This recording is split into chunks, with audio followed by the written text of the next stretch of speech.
मोहिनी, मेरी पत्नी। बाहर जोर से बिजली चमकी, लेकिन उस बूढ़े की बात मुझ पर बिजली जैसी गिर गई थी। मैंने उस बूढ़े को देखा, वो मोहिनी की ओर देख रहा था। फिर उसने धीरे से मेरी ओर देखा और फिर से अपने गंदे मुंह से हंसते हुए कहा, साहब को उनका कमरा दिखाओ। और फिर बोतल से शराब गिलास में भरने लगा।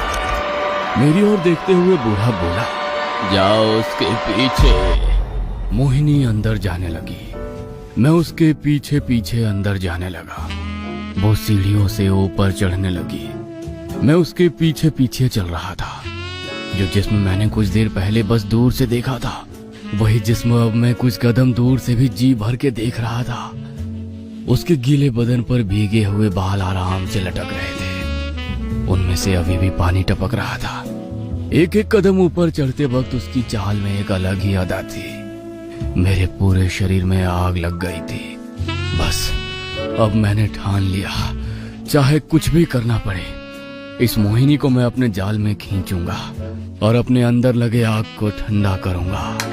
उसने एक कमरे का दरवाजा खोला, मैं अंदर गया, बैग रखा। मैंने उसे देखा, उसकी नजर अभी भी नीचे ही थी। वो तुम्हारा पति है? मैंने पूछा।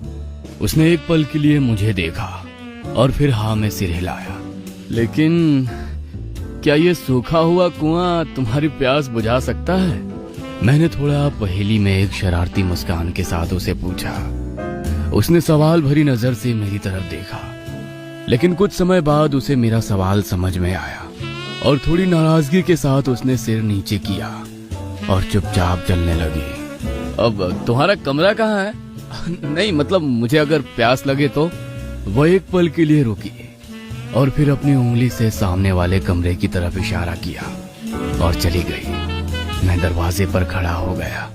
वो अपने कमरे की ओर जा रही थी। उफ, उसकी वो चाल। वो अंदर जाकर मुड़ी और धीरे धीरे दरवाजा बंद करने लगी, लेकिन इस बार उसके होठों पर एक मुस्कान की लकीर थी। मैंने दरवाजा बंद किया, बैग से अपनी शराब की बोतल निकाली, वही मेरा फेवरेट ब्रांड टकीला वोडका। मैंने गिलास में पैक बनाया और खिड़की के पास गया, बाहर की तरफ नजर डाली। अभी भी जोरदार बारिश हो रही थी, चारों ओर जंगल था, लेकिन मेरी नजरों के सामने लगातार मोहिनी आ रही थी। उसकी वो कमर, उसकी वो नाभि, वो पानी की बूंद, उसकी छाती का उभार, गुलाबी होठ।